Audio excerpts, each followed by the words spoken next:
Tanya sama siapa, Pak? Ya Halil. Ini lo majalin. Duh, Pak. Kong. Maka kecokreng tuan kocok. Beda apa? Makilaan di anak lu tak ada porongku. Tak ada kerana set lu aja sesalpun. Dulu tak ada porongku makian di anak. Beda apa kak? Bayi cong jari tuan eko cak ke. Pulang saja mahal Halil bingko yo majalil pakai deng tuan eko cak ke. Ya munda ni kalagaran gogongku. Kaki lu rak.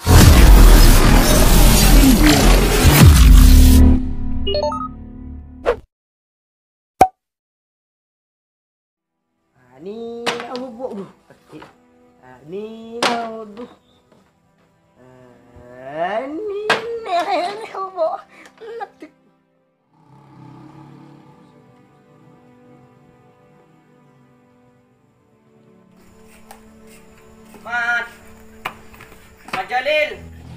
Majalil. Mat. Lu nak kena hari pas tadi ngiding lagi. Anjay pas tadi ngiding lagi ya kecong. Apa, Pak? Magilay lang olog pas tadi ngiding lagi keman. Tanya sama siapa, Pak? Ya Halil. Ini lo majalin. Duh, Pak. Kong. Maka kecokreng tuan. Beda apa? Makilaan di anak lu tak ada porongku. Tak ada kerana set lu aja sesalpun. Dulu tak ada porongku makian di anak. Beda apa kak? Bayi cong jari tuan eko cak ke. Pulang saja mahal Halil bingko yo majalil pakai deng tuan eko cak ke. Ya munda ni kalagaran gogongku. Kaki lu laki cong. Boleh kaki lu laki.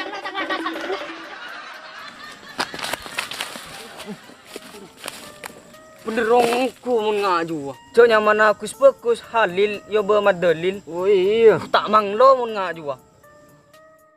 Ya lo. Kau cile soalnya lo, wi bapak betul lo. Mulia tapi ki mulia, ada lah pernah murip. Dia remang kau dia lo.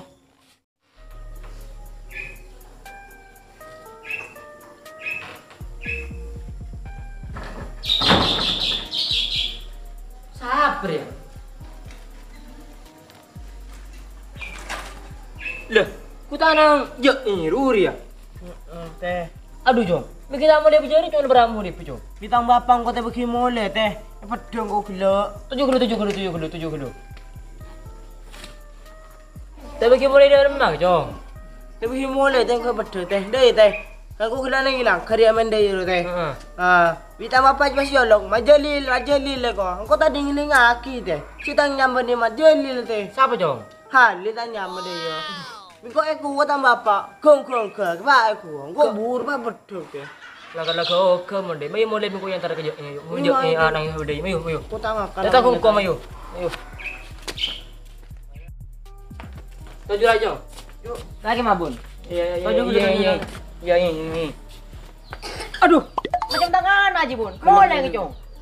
Kelu. Alang rebing ko tu may Roma di. Datang anang kakek biko tu dusuren duper Roma bingko. Biko nyaki minta mo lebih kakek. Tapi kimu lagi harap ni. Bayi mabun. Cuma pas aja saya langkah neng ring tuan ah. Ceng ring tuan kau cak ke marah mabun. Kau derem eh. Bayi bun, bingko bola saya kau cak majalil kan nyaman Halil mabun. Lebih kau cak majalil pas tadi ngiding ngaki panyolok mabun. Ya nak kalau bener mon je. Mon nyaman Halil lebih tetap dari segi bawa eh. Nak kalau kau mendak eh. Karo bumang kering tuan cak langkah mabun. Ya inja eh. Ceng anak ada bener nyaman Halil bagi yang majalil. Tak ngiding ngaki. Duh. Maka laki pakai bawa banyak orang. Abang kaki bung kiro noraki ki ya ki bun. Ini kan orang laki. Saya nyaman di Halil bagi yang majalil. Saya nyaman dalam bagi selamat di. Betul dah jam 5. Aduh, mun kakek babang ko nyaman orang eh. Umandai kan engkau lah salah mabun. Lah kalau salah eh. Saya nyaman Halil ya majalil. Duh lah tak kena. Yudung kau mau dia cegi kiri kanan ge. Oh iya bun. Pala kan Halil yo cegi nyaman majalil daripada nyaman. Tadi ngiding ngaki ju. Duh, kah. Lekau kau ke.